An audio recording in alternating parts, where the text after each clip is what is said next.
You're listening to episode 28 of the Confident Rider podcast with Jane Pike.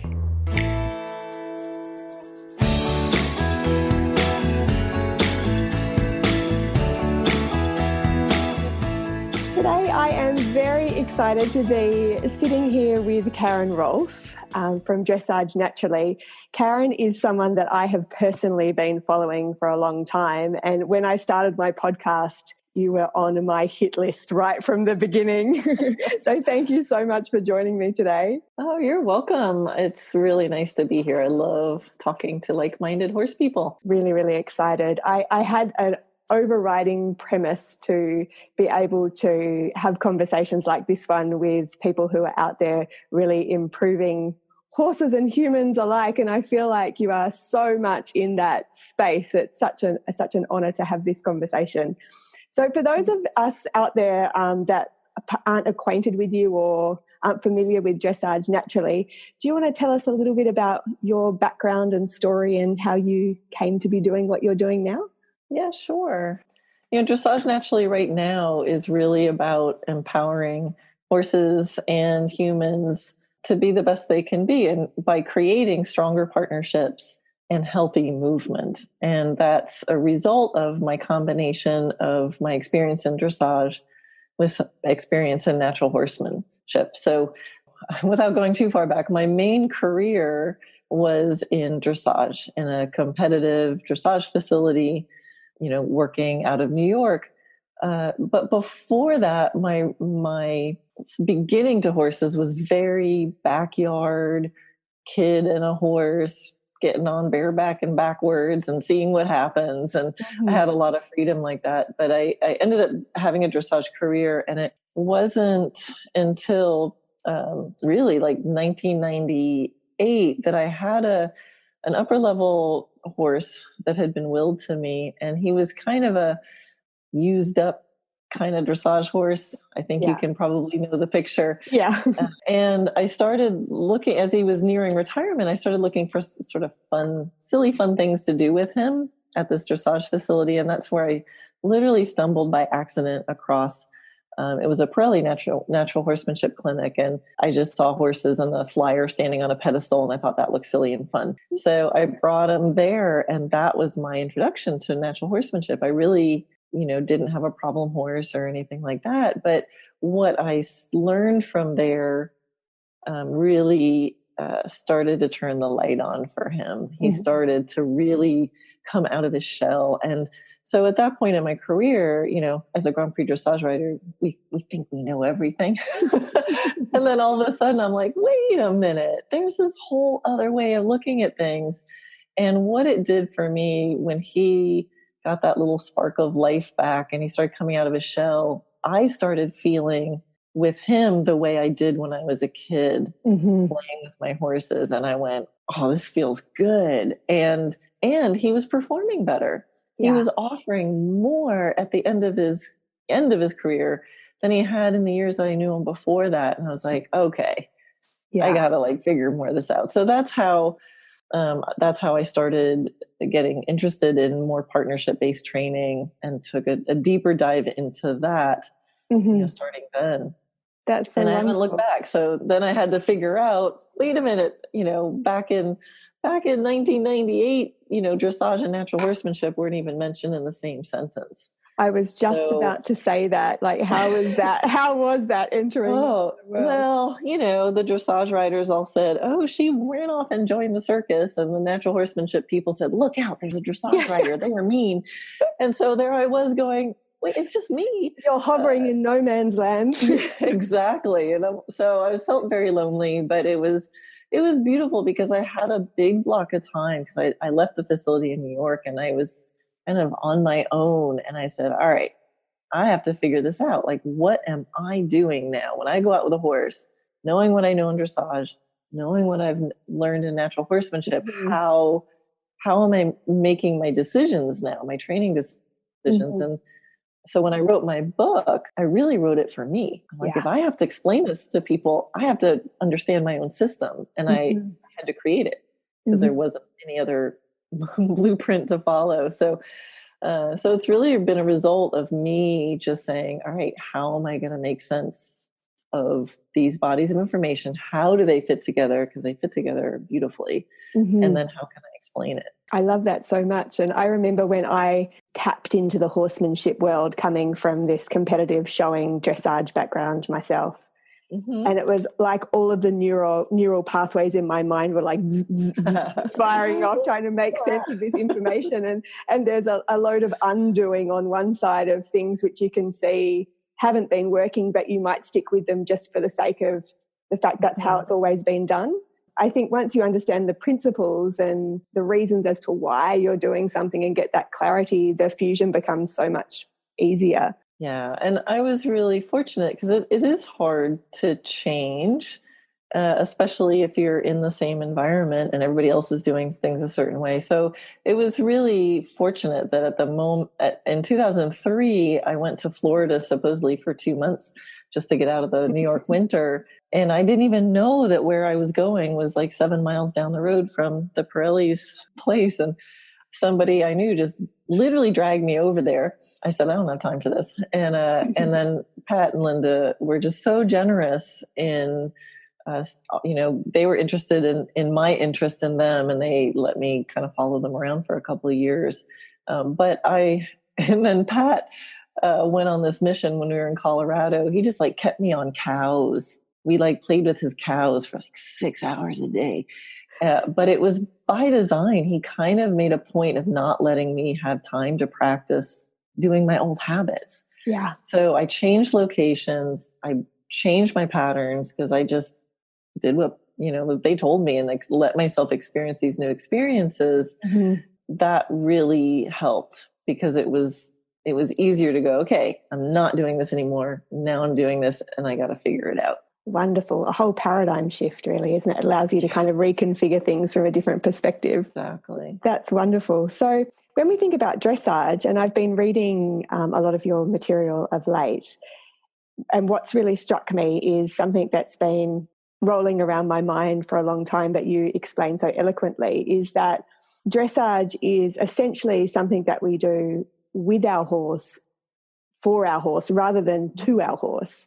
And I'm not sure if it's the competitive narrative that we all so easily fall into, where we think of dressage as a competition or a sport, and that leads to conversations of maybe like, my horse isn't good at dressage or I'm not good at dressage, rather than seeing it as a functional activity to optimize physical health and gymnasticism and create a relaxed mind. Would you speak a little bit to that? Because I love this idea of dressage being the integral part of creating success, essentially. Yeah, sure. Because, you're right. I do get students sometimes saying to me or emailing me, they're like, oh, I want to do dressage, but I don't want to compete, or I don't have a fancy horse. I'm like, that's okay. Yeah. Like for me, competition is a separate subject. Yeah. It's added on, but it really is like this extra bit. It has nothing to do with the art of doing dressage. Mm-hmm. And I like to refer back to what the rule book, the International Equestrian Federation's rule book definition of what the object of dressage is. Mm-hmm. And there's a lot of dressage riders out there who don't even know what, or don't, haven't read this. Mm-hmm. So the object of dressage, according to the rule book, is the development of the horse into a happy athlete through harmonious education, resulting in a horse that's calm, loose, supple, and flexible, but also confident, attentive, and keen, thus achieving perfect understanding with his rider. Oh, well, if you could have the dream summed up, that's pretty much it, isn't it? Right. So when I studied natural horsemanship, which is about like using psychology and understanding and communication, like those two definitions go together perfectly. So that's what dressage is supposed to be all about. What we humans do is we focus on, I got to get my shoulder in done. Yeah. I got to get my changes clean. But nowhere in that object does it say you have to be able to do 15 one-tempies. Like that's bonus points. So for me, every horse could benefit from achieving that object of dressage. Every horse. And I've had students who have driving horses who do cutting, who do endurance, who do trail riding, who do jumping, and who do dressage. And we focus on achieving that object of dressage first. Not someday at the end of a perfect day at Grand Prix when your excellent half halt works, then you achieve the object. It's something that can be achieved right at the beginning. And then you just see how far you go. Depending on the gymnastic ability of your horse or your talent or the amount of dedication or time you want to put into it or what your personal goals are. And maybe you'll compete or not, separate subject. But remember what the object is. Really, really cool. And I think what a shift that I made personally that speaks to what you're referring to now is moving away from this transactional approach with horses where they're there to fulfill a specific purpose, like I will win that ribbon, and it becomes a little bit of a disposable situation at times, towards a transformational approach where you recognize just how, when you get into everything with them, how much self-development is required in order for you to be able to show up as a balanced human, basically, and give them the best deal possible, in that you have clarity of what your intention is and, you're responsible for your energy. And I think that intermeshing is something that you're huge on as well, the self-responsibility element. Absolutely. I mean, what's interesting for me about dressage, it sounds like a cliche, but it really is about the journey. I found the last few competitions I did, I forgot to go pick up my score. I already knew how I did. And because what I was interested in is where did this horse and I start? And what are we doing now? And how does it feel between him and me? And of course, I want to have excellence and be, have correctness in the endeavor of dressage movements, but that's all part of it. But the joy for me is in establishing the communication and the trust. And then from there, showing the horse that the things that I want to ask him to do are actually to help him move with more freedom. So I want him to be thanking me. Oh, thank you for moving my shoulders around. I feel so much better now, And then from there, it already feels good. And then how can I be a sophisticated communicator and a really good motivator and someone trustworthy enough that I can get the horse to go to the gym with me and want to go to the gym with me and become a ballerina, which is just crazy cool that we can even do this. But at the beginning, there's something amazing when we figure out how to have our horses let us in. It's not about control. And, when I come in the house after a good day, it doesn't sound like this. I don't say to my husband's name's Dana. I go, Dana, I had such an awesome ride. I got to use all my aids. Yeah. That's so true. Yeah. So, so I'm not interested in control. I come in and go, oh my God, I had such a great ride. It was like, he just offered it. And I felt like I could just think about it and he did it. Yeah. So that's what I'm going for. Yeah, that choice-based feeling where it's like they're with you because there's like a mutual desire to be forming this partnership. So this leads us beautifully into your happy athlete training scale. And I've been ogling that this morning and I agree with it on so many levels. So your baseline is happiness. Like that's the platform that you start That's the from. base of the pyramid. Dressage riders like pyramids. So training skills. And happiness for horse and happiness for rider. Absolutely. And it's, equal. It's actually all my responsibility because the horses never asked for any of this, right? This is all my idea. So, and I know horses make us happy, but they shouldn't have to. Yeah. So I feel like if this is my idea, I number one have a responsibility to have a horse who enjoys his life. That if somebody asked him, he'd be like, yeah, things are good. It's rocking over here. And I have to look at it and not just happy with me, but happy when I'm not there. Happy that he has freedom and he has forage and he has friends and, that he's like, yeah, life is pretty good. And then, so that's my responsibility because even that helps dressage, right? Think of an unhappy posture. We're trying to do posture with our horse, but the posture of an unhappy being works against us. And then it's up to me to do my own work. So I show up not still grumpy because of the last conversation I had with somebody who made me grumpy. Yeah. Not grumpy because, nobody else listened to me today, so I'm going to make sure my horse sure does. All the, and my best that I'm not walking around going, oh my God, I'm so terrible. I'm not good enough. I suck at this, the self-criticism. So getting rid of all that stuff that gets in the way of us being able to embody our intentions, right? So horses read intention and they read body language. So an intention for me is heart. Yeah. So we have to match up my body and my heart. We have to be following our heart and embodying that action. And humans are really good at not doing that. At being out of alignment. We get out of alignment. We disconnect. We say one thing when we really feel or mean another. We pretend. We have social norms. And horses look at us and they're going, what are you trying to say? Like, it doesn't make sense. They know we're feeling one thing and acting another way. The personal work, I think, is so critical. Yes, you need technique, but if you aren't able to just express it freely through your body is your vocabulary with your horse. Yeah, absolutely. So that's the part where, do the work and the nice, what's it called? Side effect is you're just a happy person. Get happy for your horse. If your horse is going to be the motivator, but the nice side effect is just you're happy in general. Yeah. I always say that we're so blessed to have our horses because so many of us are motivated to do that work because we have this passion that we want to get better for, quote unquote.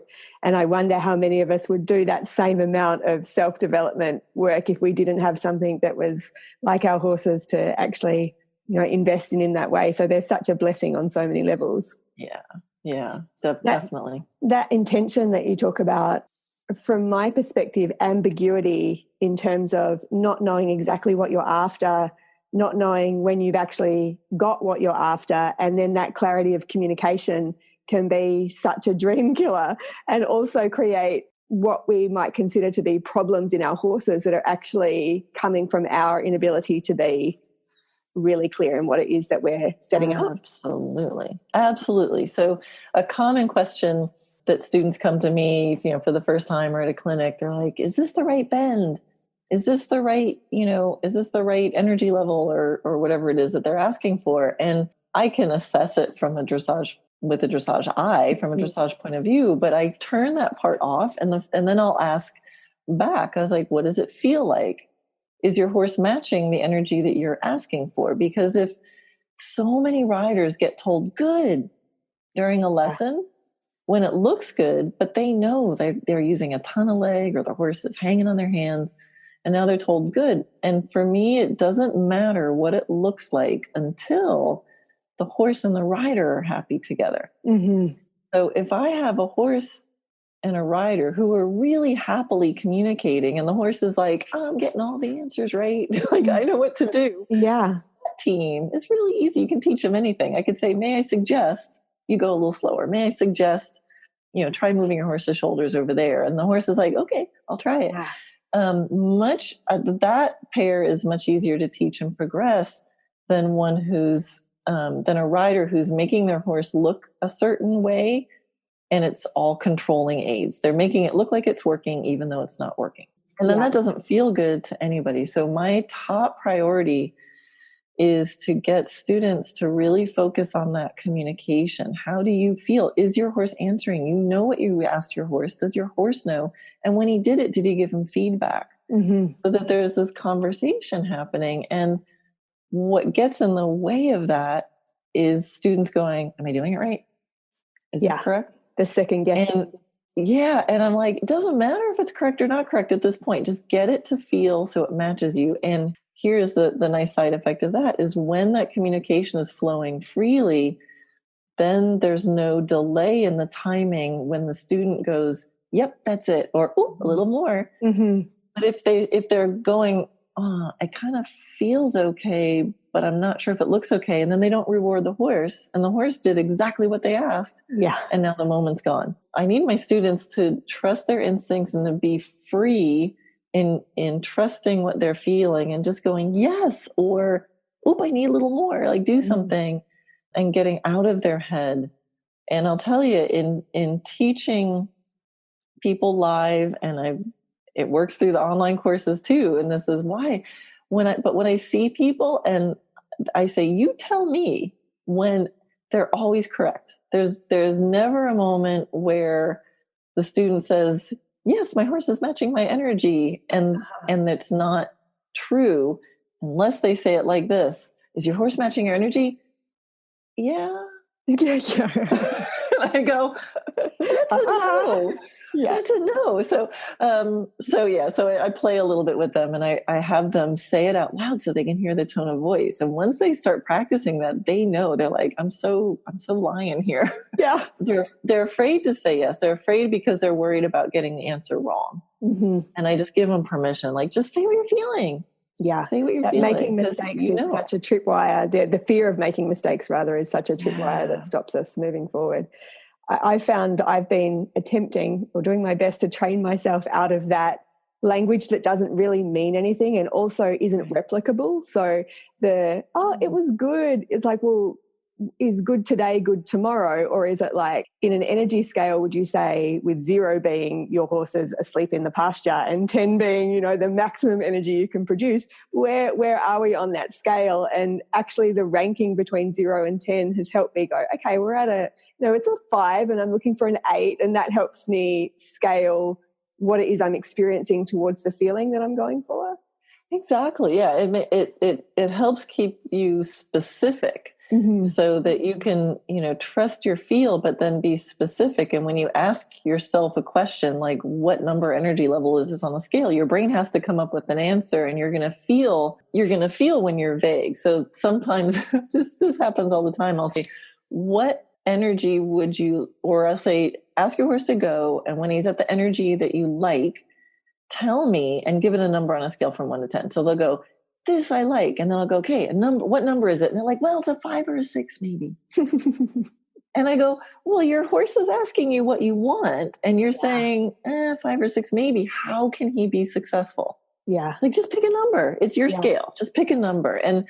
And so I really try to give people that practice to do it, and we have fun with it. There's no like, you did it wrong, and just let them hear themselves when they're being unclear or doubtful. And they know with me, they can always stop and ask a question. If they're like, wait, I don't understand this. Like, I need more information. Like, great. Thank you. I love when they ask questions, because if you're not sure what you're asking for, you're not going to be able to tell your horse. Yeah. That overthinking space as well, and the disconnection to feeling and instinct and intuition, that we've almost become distrustful of what it is we feel, I think, because we're so used to like analyzing every detail and wondering if it's fitting the yes or no box. that becomes a practice as well, just to step back into.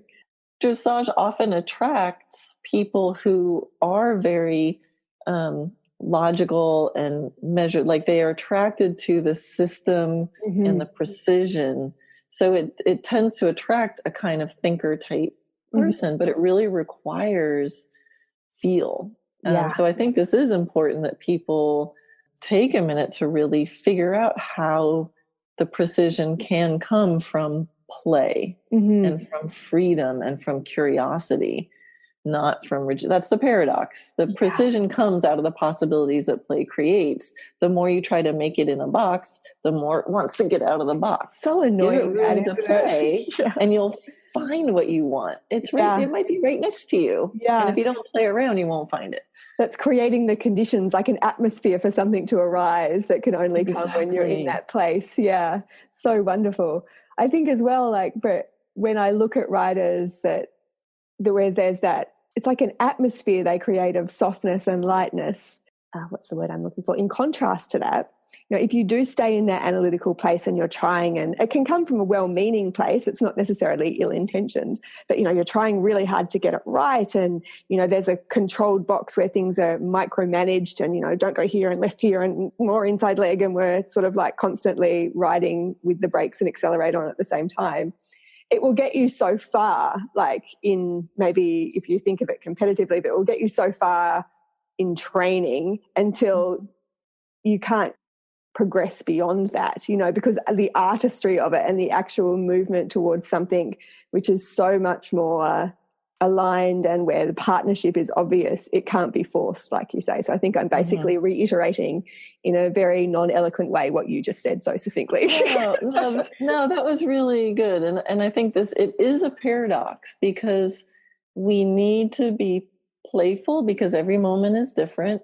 But then when we find that yummy moment that we want more of, then we do have to practice the consistency and the stamina of that moment. So it's I get people who are really into the precision and really into the play, and you can't have just one, because the playful feel people are, they're like playing and feeling, the horses are really happy, but then sometimes they can't ride a straight line. And then we get the people who ride a straight line, but they maybe get stuck because they're not finding, or it's all too hard. So it really is that blend, play to find the place that you want to strengthen and do more of. And then when it's not working, play around a little bit more, find it. And it's very refinable. It's very refinable. So you can be riding down center line at the Olympics and you're still, instead of going, I'm going to hold this together, you're still feeling and being neutral and checking and feeling, riding more with your antennas rather than your aids. But so it is a blend. We've got to have that, practice the balance of walking the tightrope. If you're losing your balance, you got to adjust. And I think sometimes people just want to put themselves in a hallway with tall walls and just go, I'm trying to go here. I just get and to it doesn't work. Do you think as adults, just generally thinking about that sense of playfulness, I know that with the riders that I work with, time is an issue. It's like, well, I only have this amount of time to work with my horse. So you get very results focused, that on Monday I have an hour and we're going to get out there and do this and it's all going to go like this. And so that sense of curiosity and allowing, and I don't know if this is a word, but I'm going to use it, like discoverability of things that like come up for you and your horse. You need to allow for that space, that play space for those qualities to occur. Absolutely. And time is a challenge. Time is definitely a challenge, but what happens is you start putting pressure on yourself. And I mean, we have a joke around here that the way to sabotage, here's a technique for sabotaging your ride and guaranteeing a worst ride ever, is just come out and like, oh, I'm just going to have a really short, sweet ride. I too have fallen in that hole. And what most people do is they try to get to the end quicker. So when you have a short ride, just start at the beginning and stop earlier. And but something I do actually is sometimes I will set timers for myself. I practice. I'll get on my horse and set a timer for 24 minutes. And I practice being aware of time without letting it go, oh my God, I got to rush. So, cause it is a skill, we put the clock on, or you have a show and I got to ride at 10:46. Oh my gosh. So I think it is a good skill to, like with any art project, if you put a limiter on it, it forces you to be creative in a different way. Because right now I have the luxury with my horses of having endless time. They're all my horses. I can do what I want. But I do find I will put timers on because I want to be also efficient. And sometimes when I want to progress, I have to be more efficient at getting the more basic stuff done. So then I have time for the other stuff. The hard part is to do that and still stay, what is that? Discoverability or something, that word you said. We can make just to stay in the moment.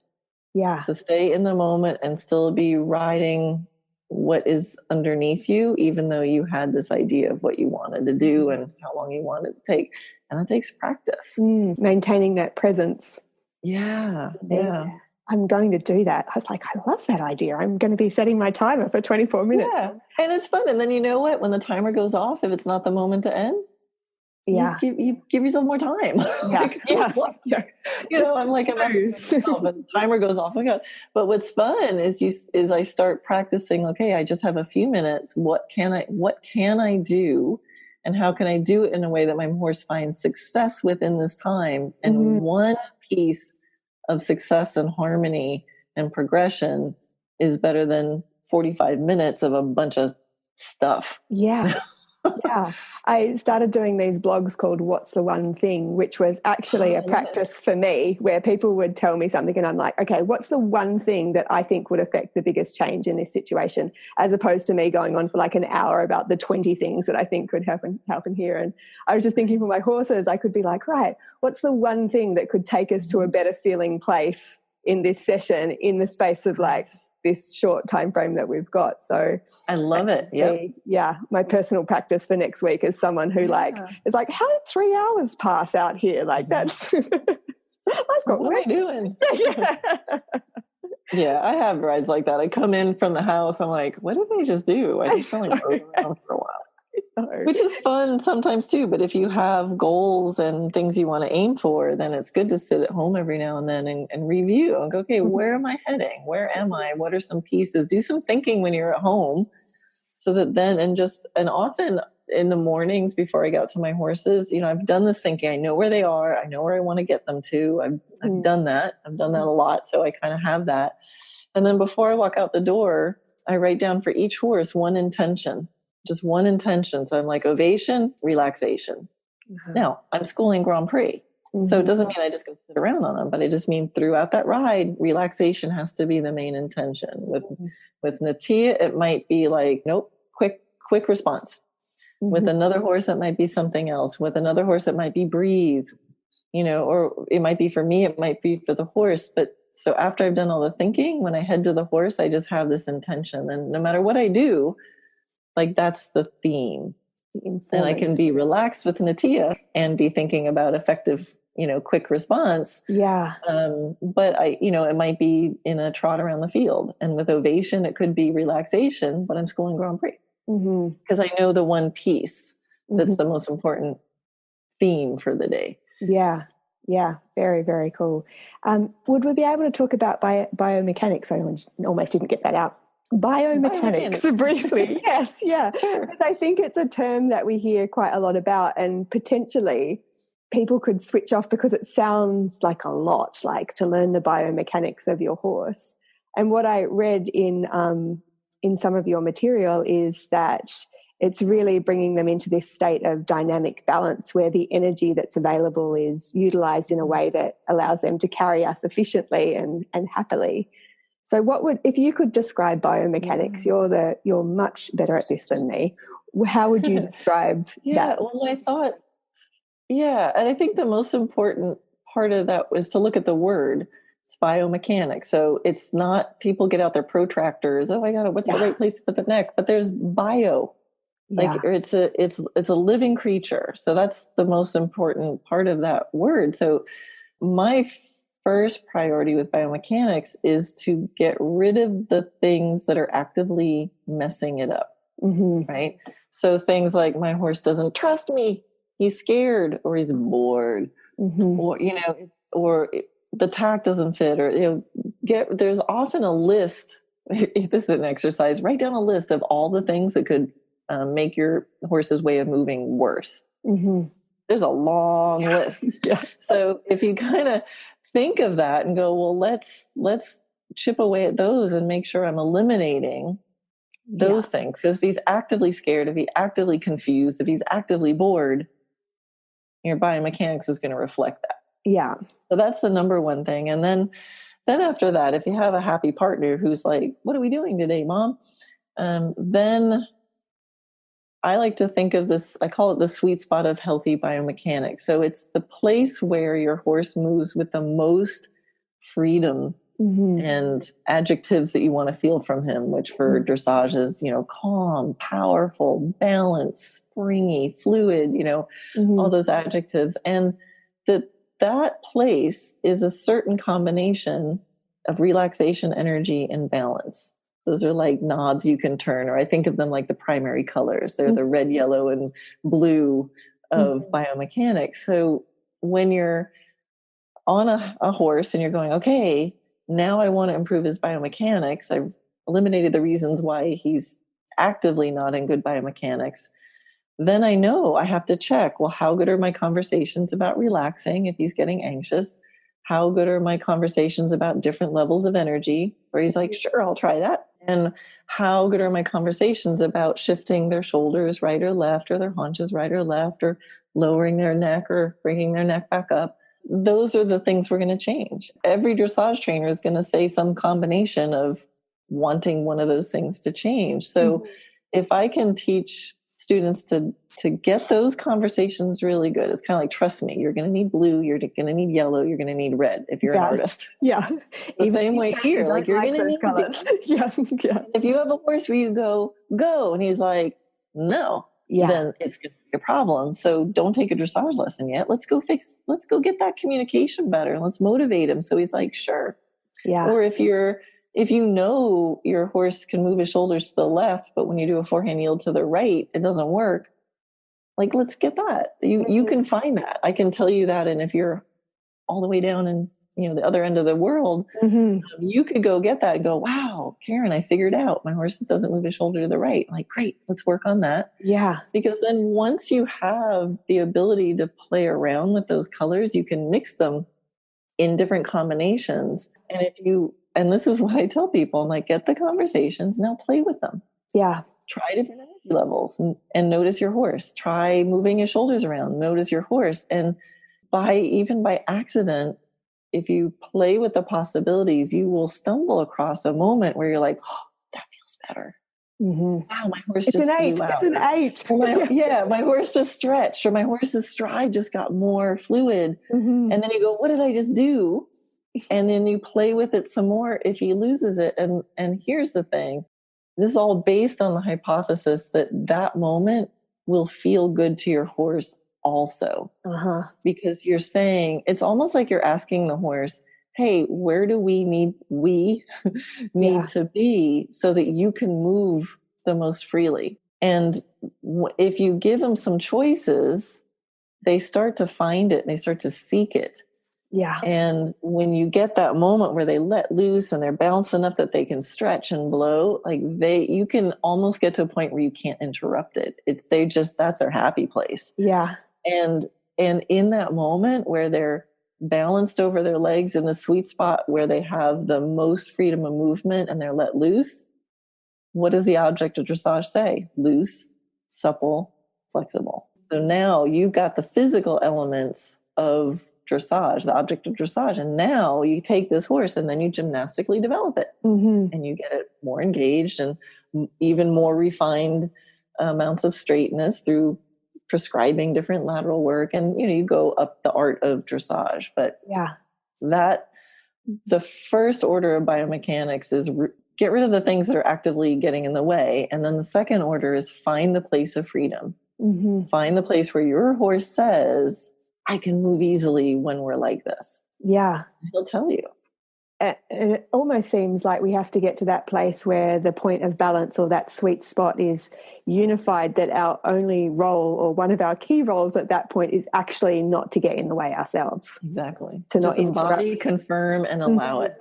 It's one of those smile rides where you're like, this feels so good. It feels so good. And it's recreatable through playing with these possibilities. There's some things we got to have in place, those conversations. But if you play with it and you can talk to your horse like, hey, try your shoulder over here. How's that feel? Try your shoulder over there. How's that feel? Try a little more energy. How's that feel? And then when your horse does it, meanwhile, you're saying, oh, thank you for moving your shoulder. Okay, thank you for a little more energy. Thank you, thank you, thank you, thank you, thank you. And then your horse is going to go, oh, can we stay here? Yes. This feels good. And it should be effortless. The sweet spot should be like, oh my God, this feels amazing. And I don't have to do anything, which is what we're going for. That to me is the beginning. The holy grail. Now we're ready to play. Now we're ready to start doing dressage. The stretchability element that you refer to as well was a real light bulb moment for me, because I could visually identify that, but I guess I hadn't articulated it in that way, that you can see demonstrations of horse and rider combinations. That's the word I'm going for, where you can tell that it's kind of put together. But if you were to rub out everything in the picture that was to do with reins and bits and and holding in place, that it's quite a rigid structure that you're looking at. There's not, it doesn't give this feeling that you could take it out and you could bring it back up. And there's not this sort of lovely pliable element that gives that beautiful artistic expression. So what is stretchability to you? Like, what does that mean if we were to use that term? Yeah, the stretchability from a biomechanical point of view, well, from a mechanical point of view, for me, it's the place where the horse is balanced over their legs so that they are no longer using their back muscles for carrying, for supporting the rider. They're balanced so they can let go and use their back for what it's meant for, which is locomotion. And that's why the gaits get freer and why a crooked horse can't find it. But if you find alignment, then all of a sudden they can let go and they're operating up their nuchal ligament and they're just free for locomotion. So mechanically, it's like a place of balance where the top line lets go. The bio part it's also a posture of vulnerability and trust, right? So a horse that's scared, usually the cartoon we draw is really high-headed. The back and the head are up and the back is down.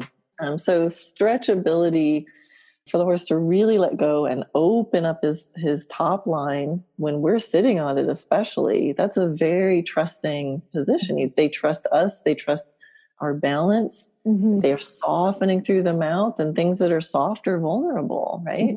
Most horses who are hard mouthed are not hard mouthed. They're sensitive in their mouth and they're blocking their whole neck and jaw and shoulders to brace against, to protect their mouth. So to really understand that trust is so important. And so the stretchability is the difference between watching a horse at any level that kind of ticks the boxes as far as criteria for dressage, but one looks beautiful and one doesn't. Yeah. It's that horse mechanically getting stuff done versus the horse that just flows. You go, oh, it feels so good to watch that horse. Yeah. And that stretchability is so important, because if the horse is seeking it, and if you're always seeking this balance where the horse goes, I feel like stretching, you can stretch all the way down, or you can stretch a millimeter. So in the middle of a pee-off or something collected, and your horse starts to go into contraction, which is really easy to do. That's a fine line in collectability, especially when they're really at their limit. It's so easy to get contracted, and you can get that stretch reflex. You can stretch an inch or a few millimeters, and just enough to take out the contraction. But and that's always the game, is how do I collect my horse but keep them reaching and stretched and free? That's the game. But if we don't know how to create that stretchability in the easiest form, don't wait till you're in the pee-off to figure this out, To really highlight, like, my horse's default is a stretch, and a stretch that comes through balance. So even in the round pen, if I set my horses out at liberty and they go a couple circles, they're like, let me get comfortable. And they'll go into an active over the back stretch, because they know that feels the best. I was on Facebook the other day, the world that is Facebook, of all the beautiful and wild and wonderful and wacky. And I looked at a thread, it sort of popped up on my page, and the first picture was of a horse with, the lady was asking for some kind of equipment that helped the horse come into frame, quote unquote, when they're on the lunge. And it was really interesting watching the comments, because half of them were like, well, that's not going to do it. This is not the way to create roundness. And then the other side of the comments were sort of mocking. Everyone was in this sort of standoff, which we see quite commonly. And this isn't a judgment of that at all, because I was sort of standing back and trying not to get involved myself. I had to sit on my hands. But the one comment that really stood out to me was, well, some of us don't like our horses going around on the forehand. We are concerned about outline. We like outline. And the stream of thought with that was that we require these gadgets, if you like, in order to bring our horse into an outline. So I think that if we were to take that aside, and it's, again, not a personal assessment of anyone or anything, there is this stream of thought which is slowly changing. I think that we need some kind of gadgets or side reins or chambons or, so many things. The list is endless to bring our horse into this roundness. And that what we've just been discussing, with flies in the face of that essentially, doesn't it? That true roundness and that stretchability just cannot be created with those types of equipment. Is this too much of a contentious point? It's just starting, for me, it's starting at the wrong end of things. I find that if you remove the reasons why they're not in that beautiful posture, and then you give them the possibility to find it, they will. And the horses that don't usually have some past history of someone who did differently than that. I wrote a blog about nose bands, just simple nose band, which doesn't create a shape at all. But in researching for that article, I found another article, I think it was in Dressage Today magazine, where they basically said, and I put this quote in my blog, if there isn't a nose band on, the horse's neck will become wobbly and unstable and all these other things. I'm thinking, why? If you're riding in such a way that if the horse's mouth isn't forced shut, the neck becomes unstable, that to me is a problem with the riding. I mean, so no, I think shape is easy for people to see. It's like, here, this might be weird, but somebody writes a great novel. It's a beautiful piece of artwork, right? And it's like, wow, that's amazing. And then people analyze it and they look at, right, how many chapters does he have? How many words in each chapter? And they analyze that and they make a formula. And then people follow the formula. It's never going to be a great novel. No. It's never going to be a great novel. So when horses go well, they're in a shape and people see the shape and they try to create the shape. Yeah. The shape, the posture is a result of everything. It's the byproduct of the beginning. It's the byproduct. And the shape of the horse is so easy to change if they trust you and they're already seeking balance and they're communicative. And that's like with online courses, I give people so much. I'm like, you do all this stuff and you will get 80% there. And then, go to a trainer and get eyes on the ground. Yeah. And they might say, hey, I think your horse's neck needs to be 2 inches longer. Yeah. And it's easy. Yeah.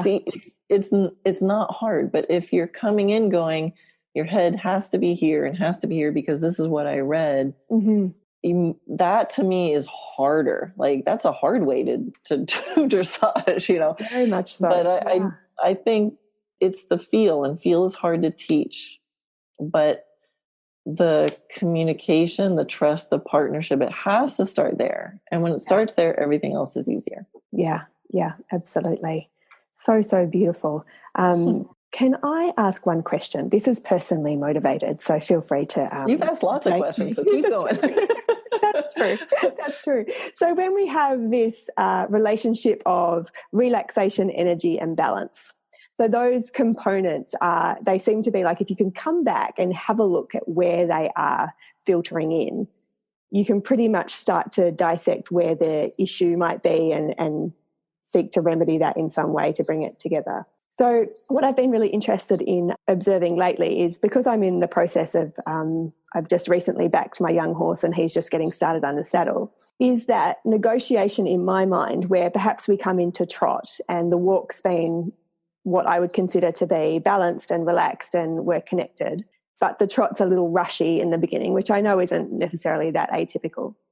But making that assessment, is it rushy because somehow we're coming into it in a way that's unbalanced? So this biomechanical side of things where the actual mechanics of the situation creates a mental constriction, or is it the mental side of it that's creating the physical manifestation of what's arising? Do you know the question I'm asking? Yeah, so it's like, how do we break it down to say, okay, is this because for some reason on some level we're coming into this in a way that's creating physical imbalance, and as a result of that physical imbalance we're feeling tense, or is there tension that's coming into it which is creating this physical concern? I love the question, because this is the reality of training and being with your horse. And they can cause it. You can have a horse, the way a horse moves can create unbalance, which then makes him anxious. So then it looks, he is emotional, but which came first? So I think the answer is in thinking about things in this way all the time. Yeah. Is my horse thinking or reacting? And not just waiting till you're in the arena. So you get to know your horse. What does my horse look like when he's anxious? What does he look like when he's trying? Mm-hmm. And with a young horse, here's a sort of general rule. If they only get emotional at one gait or sometimes even one lead, mm-hmm. then it's probably not emotional. Mm-hmm. It's probably something else physical. Mm-hmm. That it's like, oh, if they're really fine on the left lead, but at the right lead, they start freaking out. It's probably the balance of the lead is causing the emotions. Because then you go back to the other lead and they're fine. Mm-hmm. So that kind of gives a little bit of a hint. So you ask the question, I wonder what it is. And then you observe. I think just asking the question is part of the solution. Like, is this emotional or balance? And you start trying to figure out ways to figure it out with that particular horse. And every mm-hmm. horse is different. Mm-hmm. And with a young horse, it's always a question of how soon do you do certain lessons. And with a young horse, I feel like they need to have enough balance that they can go where I've pointed them. They can follow my focus and they can find a homeostasis. Like they don't speed up or slow down. Mm-hmm. So even if it's a little bit like a big gangly trot, like some of these warmbloods have big gangly trots. Mm-hmm. So I'm not going to expect them to be collected, but I'll say just maintain, all harmonize with your big gangly trot. And as long as they're not accelerating, then I kind of go with it for a little bit and we find harmony. Okay, we have harmony at your big gangly trot. Yeah. I know I can stop. I know I can turn, and I know you can follow your line of travel. And if you make sure that they can stop and turn and follow the line of travel with some good precision, which is easy for a young horse to learn, that's a good first step. They will balance themselves enough to be able to do that. That's like step one. Yeah. Then when they're a happy little camper like that, then you can start changing how they move. Mm-hmm. But I always like to think I need some what first. Go, stop, turn, follow my line of focus. And that resolves a lot of problems. They balance themselves so they're not always drifting off the wall. It's like, go to that point and get their mind. I want you to go to that point. What point? Oh, that point. Yeah. And they'll straighten themselves up to do that. If they are being emotional and impulsive, then we have exercises to help them with that, where they figure out how to balance themselves and regulate themselves. So there's some specific exercises that are don't require sophisticated communication, but helps the horse go, I think I should slow down. Yeah. This would be better. Good idea. Yeah. Things that make them think about their feet and turning and things like that. So I think I just want a calm, attentive, responsive, eager horse that can sustain a certain level of speed, if we want to use that for a young horse. Yeah. And that's a good starting point. I don't want to get complicated. With a young horse, I don't want my conversations to get complicated. Mm-hmm. It's got to be really simple. And when those are successful, then we can get more refined in our language. But it's a good question you ask because they do interact. Everything interacts with each other in interesting ways. So I think just asking the question is going to be the beginning. Yeah, and like you say, nothing's compartmentalized. Like it's not just this or just this. It's all fluid and together. That I've been musing over that for the last few days. So this podcast entirely selfishly motivated. Thank you. No, that's great. and the other thing I'll add there is if I start having like a puzzle like that, like, what's doing this? Then I start dialing it back and say, okay, on the, at the left lead canter, he starts getting fast and emotional, or whatever it is. And I start thinking, what's the first moment?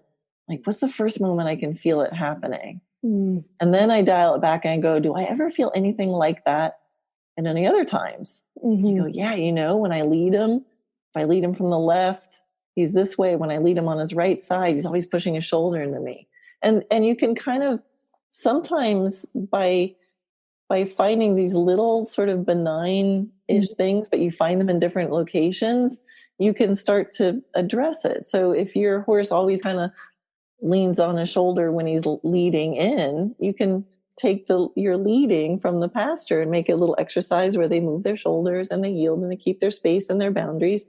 It might be the same exact concept that you're going to do when you go to pick up the canner and keep them from dive bombing off the rail. It's the same thing. Yeah. But instead of waiting for the arena moment where there's so much going on in his mind, you can just get that habit of, oh, I know how to stay over here and hold my line, and oops, I didn't realize I was leaning. And because they're always learning. Yeah. It's all the same. It's all a session for them. Yeah. Yeah. There's no wait until the training location. Yes, exactly. It doesn't start just once you get into the arena. Yeah. I will say as well, just to tie up, that you have been one of the riders I've had burned into my mind when I'm riding. And one of the things I really appreciate you, aside from everything that you offer and do with your horses, is that you always have this beautiful quality of that playfulness you describe, and also there's a joyful spirit that goes around that you can hear in your voice when you talk to your horses, and I so appreciate that about you and try to emulate that when I'm out there also. So thank you. Oh, you're welcome. It is fun, and here's how I see it, is like, pull back, like perspective, right? We need to get over there, and like, pull back your perspective and think of like the whole universe is like 99.9999% empty space. Mm-hmm. We're on this one little speck that happens to have life. We get to be here and we get to play with horses. It's a pretty cool deal. Like, how bad could it ever be? And I know that's, I don't mean to say, I know people have stuff comes up in life. We all have stuff that comes up in life, but really, like, pull back and like this, none of us have to do horses. Mm-hmm. We're doing this because we want to and we love it. And I think a lot of people, if you watch them every day with their horses, they don't look like they look like they have to, and they hate it. Yeah. And that's a shame. The choice realization. Mm-hmm. It's a shame. Yeah. So, enjoy it. Enjoy it. Yeah. Enjoy. And your horses will thank you. Yeah. So I'm already a member of your Dressage Naturally classroom, but for those people listening who are like, I want to work with Karen, or I want to find out more about this, what are the ways that they can work with you, and where can they find you? Oh, yeah, thanks. So you can find everything at dressagenaturally.net. So that's kind of our home base. Mm-hmm. But yeah, the different ways, if you go to dressagenaturally.net, there's some free, I call it my free starter kit. There's some free videos, an excerpt from my book, and an assessment. So you can just sign up for that, and I'll send you some stuff and you can see if you like it. And then I also have a book that you can get in my web shop if you like learning from books, and it actually comes with 3 hours of DVD. So for the visual learners. And then I have the video classroom that you mentioned, and that's my entire video library. There's over 300 videos at this point. We keep adding new ones, short ones, long ones, on all the different subjects that come up. And that's a subscription site, and that's for like $12. You can get your first month in there and see how you like it. And it's totally worth it. Cancel. Yeah. And then I have big online programs. So online step-by-step programs with a ton of support, like weekly Q&A calls. You can get on a call like this every week with me or my coaches and say, hey, this happened with my horse. I posted a little video in our Facebook group. Can you look at it and talk to me about it? So it's really kind of cool. That is really cool. But you can find all of that at dressagenaturally.net, and you can send us an email and go and get a private consult, even go, hey, can I talk to you? I want to tell you about me and my horse, and we'll help you figure out. I didn't know that. This is good information for me as well. Yeah, I like it. Well, we do it like if people are wondering, like the Sweet Spot course is actually open for registration right now. We only open it twice a year. And sometimes people are like, I'm not sure if I'm ready. Mm-hmm. And so we can get on a call and go, well, tell me what you're working on. Tell me what you're doing. And then we'll say, yeah, I think it's a good time, or, well, I think you should do this other stuff first, or stay in the classroom, or, so if people have trouble figuring out which resource to do, just we can get on the call and we'll help point you in the right direction.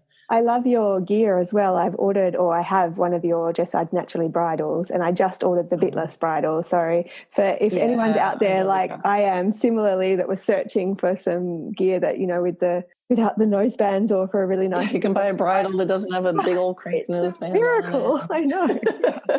So, I've been loving that. So thank you so much. Oh, you're welcome. This was really fun. I am so appreciative of your time because I know that it's precious. So thank you for coming on today and sharing your wisdom with us. You're very welcome. I love the questions you ask.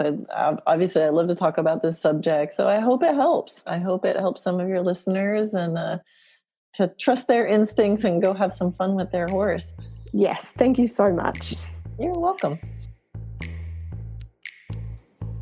I hope you enjoyed that conversation. Thanks so much for hanging out with us today. Once again, the link for you if you want to learn more about Karen and her fabulous work. Her website is dressagenaturally.net. All of the courses she mentioned are there for your perusal also. You can find me by visiting confidentrider.online, and the link to Joyride, my online program, is there for you too. And finally, if you feel like sharing the love, I would be so appreciative if you took a screenshot of this episode and shared it with your friends. Feel free to tag both Karen and myself on social media. We are both on Facebook and Instagram. And if you share it to your stories, tag us in also. Your comments and feedback are so welcome. Until the next episode, have a great day, and I'll talk with you again soon.